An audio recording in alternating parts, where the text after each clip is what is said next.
മൂക്കത്ത് ശുണ്ഠിയും തരളിത മനസ്സുമുള്ള ഗ്രാമീണനായ മമ്മൂട്ടിയുടെ കുടുംബം. അനിയന്മാരായ ഇബ്രാഹിം കുട്ടിയും സക്രിയയും വന്നെത്തുന്ന ദിവസങ്ങളിൽ മദിരാശിയിലെ ഇക്കാക്കയുടെ വാടക വീട്ടിൽ കുടുംബസദസ്സ് രൂപം കൊള്ളുകയായി. അവിടെ നാട്ടുവിശേഷങ്ങളും വീട്ടുവിശേഷങ്ങളും വന്ന് നിറയുന്നു.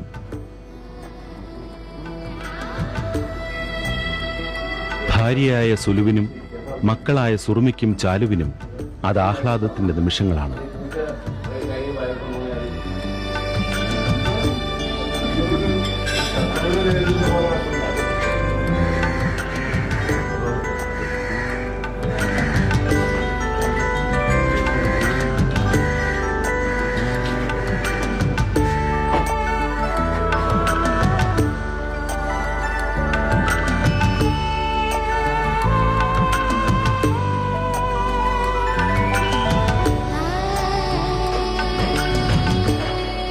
അടയാറിൽ മമ്മൂട്ടി പണിയുന്ന വീട് രൂപമെടുക്കുന്നത് കലർപ്പില്ലാത്ത കേരളീയ വാസ്തുകലാ സങ്കല്പങ്ങളിൽ നിന്നാണ്.